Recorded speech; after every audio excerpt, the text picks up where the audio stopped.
ඉස්සරත් අර රජකුමාරවරු යන්නේ 6 දෙනාම තමන්ගේ කරන වෑමියා කියන්නේ කොණ්ඩේ කපන මිනිස්සයත් එක්ක. කොණ්ඩේ කපන එක්කනා කියන්නේ ගොඩක් කුමාරවරුන්ට හිතවත් ඇතිනේ. දැනුත් අපි මොන රස්සාව කරත් අපේ කොණ්ඩේ කපන කෙනා කියලා අපි ආව අවතක්සේරුවෙන් සලකන්නේ නැහනේ. එයා අපේ යාළුවෙක් වගේනේ සමහරලාට දොස්තර කෙනෙකුට වඩා අද අල්ලගන්න අමාරුයි හොඳ බ්‍රෑන්ඩ් එකක් හදපු බාබර් කෙනෙක්ව. මම මේ කියන්න ගියේ දැන් ඕගොල්ලන් උසස් පෙළට ආර්ට් කරන්න ඒකනේ සිංහල ඉගෙන ගන්න එන්නේ. මොන විෂය ධාරාව කරත් කැම්පස් එකේදී කරන ඩිග්‍රී එක වැදගත් වෙනවා ළමයි රස්සාව.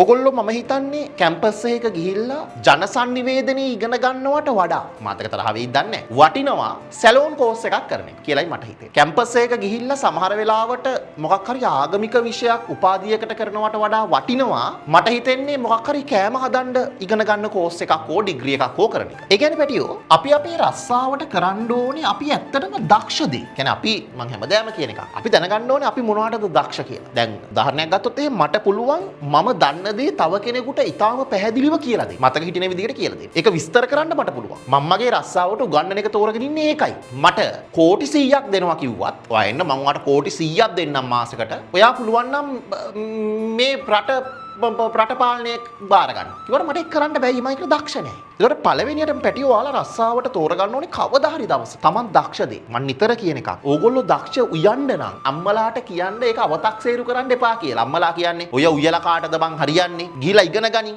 ඉගෙන ගන්න උයන එක ගැන. ඔයාලා දක්ෂ මල් මහන්න නම් රස්සාවට කරන්න ඕනේ ඒක. එතකොට පැටියෝ මම හිතනවා ඕගොල්ලෝ තව වැඩි කාලයක් මේ පන්ති ඉගෙන ගන්නෙත් නැහැ. හෙට අනිද්දාට විභාගය කරලා ගියයින් පස්සේ මම මේ කියන දේවල් ඕගොල්ලොන්ට ඇත්තටම වැදගත් වෙයි කියලා. ඉස්සෙල්ලාම මෙතනින් එහාට යද්දි ඕගොල්ලෝ තමන්ගේ රස්සාව මොකක්ද කියලා ඉස්සෙල්ලාම තෝරගන්න. ඊට පස්සේ ඕගොල්ලෝ පැටියෝ ඒක දිගේ තමයි ඉස්සරහට යන්න ඕනේ. දැන් අපි A level කරද්දී යාළුවා යන සිංහල පන්තියට ඕගොල්ලෝ ආවට යාළුවා යන ගණන් පන්තියට O level කාලේ ගියාට රස්සාවක් තෝරගද්දී අනේ යාළුවා කුකරි කෝස් එකක් කරනවා කියලා ඕගොල්ලෝ ගිහිලා හරියන්නේ නැහැ. රස්සාව කියලා කියන්නේ ළමයි මේ හම්බ කරන් කනවා කියන එකට වඩා දෙයක්. ඒකෙන් ඉස්සරහට යන්න ඕනේ. ඒකේ තෘප්තියක් තියෙනවා. ඊළඟට ඒක කරද්දි තමයි තමන් ඒක ගැන සැටිස් වෙන්නේ. පැහැදිලිද? හම්බ කරන් කනවට වඩා දෙයක්. ඉස්සෙල්ලාම ඔයගොල්ලෝ තමන් මොකද්ද රස්සාවට කරන්න කියලා තෝරගන්න ඕනේ. හිතන්න දැන් මම ඉස්සලා ජනසන්නිවේදනය කරන්න එපා කියලා කිව්වේ ඒක ඉගෙනගෙන වැඩක් නැහැ කියන එක නෙවෙයි.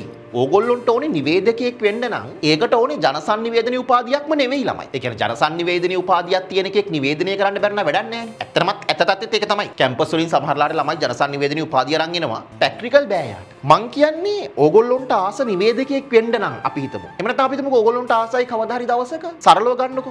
මං කලින් කිව්වා වගේම ලොකු සැලෝන් එකක් දාගන්න. පිරිමි ළමයෙක් ඌ ආසයි මං ආසයි මිනිස්සුන්ගේ කොණ්ඩ කපන්න. ඕක ළමයි ඕගොල්ලෝ දැන් සාමාන්‍යයෙන් 60 පැනපු ගුරුවරයෙකුට කිව්වොත් hina වෙයිනේ. සමාජයට කිව්වොත් hina වෙයි. සමහරලාට මේක YouTube එකේ දැම්මොත් එහෙම මට hina වෙයි. මොනවද මේ මේ ළමයින්ට A level කරන්න ආපු ළමයින්ට මේ අකිල විමංග කියන එක සිංහල උගන්වනවා කියලා මේ කොණ්ඩ කපන්න උගන්වනවා. ඉතින් ළමයි ඒක කොච්චර උදේ රස්සාවක්ද? ඕගොල්ලෝගේ රස්සාව තෝරගන්න. හරි මම කවදා හරි දවසක මේ රටේ ප්‍රසිද්ධ බාබර් කෙනෙක් වෙනවා. ඒතකොට පුතේ ඕගොල්ලෝ බාබර් කෙනෙක් නම් වෙන්න කැමති. ඔයාලා ලංකාවේ පළවෙනියා වුණත් ලෝ ෆැකල්ටි යන්න එපා. වැඩක් නැහැ නේ ළමයි. තමන්ගේ ආසාව තියෙන වෙන තැනක නම් ඕගොල්ලන් බාබර් කෙනෙක් නම් වෙන්න කැමති. ලංකාවේ පළවෙනියා වෙලා හරි ඒක ඉගෙන ගන්නයි යන්න ඕනේ. හැබැයි වෘත්තීය මට්ටමේ ඉගෙන ගන්න ඕනේ ළමයි. ඒ කියන්නේ වෘත්තීය මට්ටමේ ඉගෙන ගන්නවා කියන්නේ කෙනෙක් දක්ෂ වෙන්න පුළුවන්. ඒ දක්ෂ දේ වෘත්තීයව ඉගෙන ගන්නවා කියන්නේ මොකක්ද? ඕගොල්ලෝ ඉස්සෙල්ලාම සමහර වෙලාවට ඔන්න දැන් තාත්තා කියනවා ගමේ හන්දියේ බාබර්ට ගිහිල්ලා අපි හිතමු ගමේ හන්දියේ බාබර්ගේ නම සිරිල් කියලා. සිරිල් අයියේ මේ අපේ කොල්ලා මේ පාර උසස් පෙළ ලිව්වනේ. මේ ප්‍රතිඵල එනකන් මේ මූ ආසයිලු කොණ්ඩේ කපන්න ඉගෙන ගන්න ඔය සැලූන් එකේ පොඩ්ඩක් කියලා දෙන්න. ඔන්න ගමේ සිරිල්ගෙන් සිරිල් අංකල්ගෙන් හරි සිරිල් මාමගෙන් හරි කොණ්ඩේ කපන්න ඉගෙන ගන්නවා. ගුටි කකා. ඔහොම නෙමෙයි මෙහෙම කතුරු අල්ලන්නේ. ඔහොම ඉගෙන ගන්න. ඒක තමයි වෘත්තීය අධ්‍යාපනයක් නෙවෙයි. හැබැයි ඔයගොල්ලන්ට යම් කිසි දෙයක් එතනින් ඉගෙන ගන්න පුළුවන්. ඊට පස්සේ ඔයගොල්ලෝ බලන්න ඕනේ. හරි. මම බාබර් කෙනෙක් වෙන්න නම් එතනින් එහාට මම කොහොමද ඉගෙන ගන්නේ? මේවලට මොනවද තියෙන කෝසස්? හරිද? ඒ කෝස් තියෙන්නේ කොහෙද? ඒවට යන වියදම් කොහොමද මම හොයාගන්නේ? ඊගාවට මම බාබර් කෙනෙක් වෙනවා නම් මම කොහොමද මේකට ඩිග්‍රී එකක් දක්වා ලෝකේ කොහේ හරි රටක තියෙනවද? ඒ බම් කරන්නත් උපාධි කරපු අය පුතේ ලංකාවේ ඉන්නේ. මම ඒක ඉගෙන ගන්නේ කොහොමද? ඊට පස්සේ පුතේ මේ රස්සාව ගැන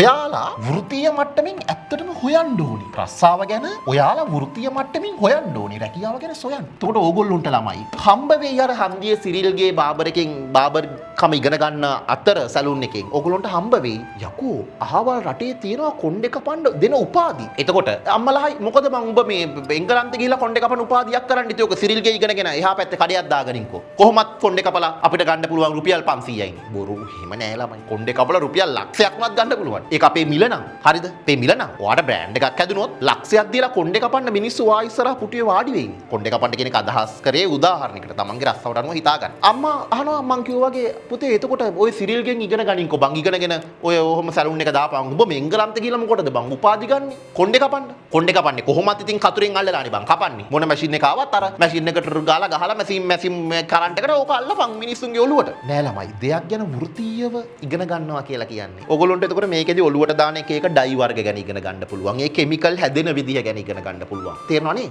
ඕනම දෙයක් වෘත්තීයව ඉගෙන ගනිද්දි. ඊගාවට කොණ්ඩේට එක එක වයසේදී දාන්න ඕනේ කෙමිකල් මොනවද? ඊගාවට සමහර වෙලාවට සමහර බාබර්ලා ඔයගොල්ලෝ දැකලා තියෙනවා ඒගොල්ලෝගේ ටෙක්නික්. කොණ්ඩේ කපද්දි සමහරලාට ඒගොල්ලෝ පනාව පාවිච්චි කරන්නේ අතින් අරගෙන කපලා විසි කරනවා. අතින් අරගෙන කපලා විසි කරනවා. අතින් අරගෙන කපලා විසි කරනවා. ඒ ටෙක්නික්. සහ හොඳම ආම්පන්න මොනවද? සමහර වෙලාවට සමහර බාබර්ලා මම මේ කියන්නේ ගමේ බාබර් නෙමෙයි. ඒක වෘත්තීය මට්ටමට එද්දි සමහර මේ කොළඹ කොණ්ඩේ කපන්න යන තැන්වල ඒ සැලෝන් වල කොණ්ඩේ කපනේ ශිල්පීන් කොණ්ඩේ කපද්දි අපිට ඒක දිහා බලාගෙන ඉන්න හිතෙනවා ළමයි. හෙන ආසයිනේ බලන්න. හරි ලස්සනයි. හරි. සමහරවිට උගේ අපොයින්ට්මන්ට් එකක් ගන්න මාස 3ක් ඉන්න වෙනවා. මං එහෙම දන්න සැලෝන්ස් තියෙනවා. හරි.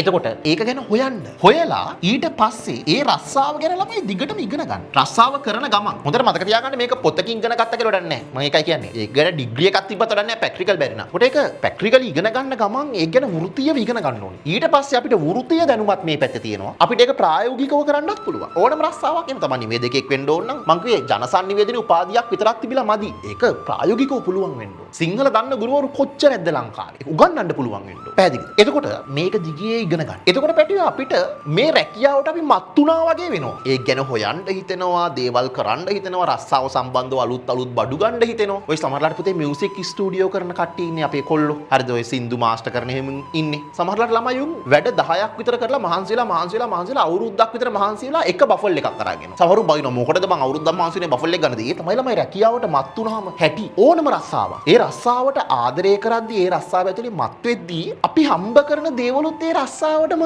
දාන්න හිතෙනවා අපිට. අපි හම්බ කරන දේවල් ඒ රස්සාව ඇතුලේම අපිට වියදම් කරන්න හිතෙනවා. ඒකයි මං කිව්වේ. අපි සමහරලාට පැය 24න් පැය 18ක් විතර රස්සාව වෙනුවෙන් අවුරුද්දක් මහන්සිලා සල්ලි එකතු කරලා ඒ එකතු කරපු සල්ලි වලින් අපි රස්සාවට ඕනේ ඊළඟ භාණ්ඩේ ගන්නවා. එහෙමනේ මිනිස්සු රස්සාවකින් දියුණු වෙන්නේ. මේ රස්සාව ගැන ඉගෙන ගන්න ගමන් රැකියාව ඇතුලේ තමන් ගාව තියෙන බඩු මුට්ටු ටික වැඩි කර ගන්න ඕනේ. මම කියගේ බාබර් කෙනෙක් නම් හොඳම කතුරු, හොඳම මැෂින්, හොඳම කෙමිකල් තමන් ගාව තියෙන රැකියාවේ වත්කම දැනුමට අමතරව දැන් මගේ රස්සාවේදී මෙච්චර තාක්ෂණයකින් ඔන්ලයින් පන්ති කරන හෝ ෆිසිකල් හෝ මොනවා හෝ කරන ගුරුවරයෙක් වෙන නෑ. ඒ කියන්නේ ඕගොල්ලන්ට දෙන සර්විස් එක, වෙබ් එක, පන්ති ඉවරෙච්ච ගමන් පැය ගානකින් පරණ පාඩම් බලන්න පුළුවන් විදිය ටියුට් ක්වොලිටි එක වෙන නෑ. ඒ රක්ෂාවෙතේ මං හදාගත්ත වත්කම. උටේ වත්කම හදා ගන්න ඕනේ. ඊට පස්සේ ඕගොල්ලෝ මේකෙදි දෙන සේවාව තමන්ගේ රස්සාවේදී මිනිස්සුන්ට දෙන සේවාව. කොණ්ඩේ කපන්න එන මිනිස්සයාට වෙන සැලෝන් වල නම් අවුවේ පිච්චි දාඩියකද දා ඉන්න වෙනවා. මගේ සැලෝන් එකට ආවොත් උට AC එකේ ඉන්නත් පුළුවන්, පත්තරයක් කියවන්නත් පුළුවන්, ටීවී එක බලන්නත් පුළුවන්. ඔන්න උට කෝපියකුත් හම්බ වෙනවා. පොලිමේ කොච්චර හිටියත් උට අවුලක් නැහැ. හරි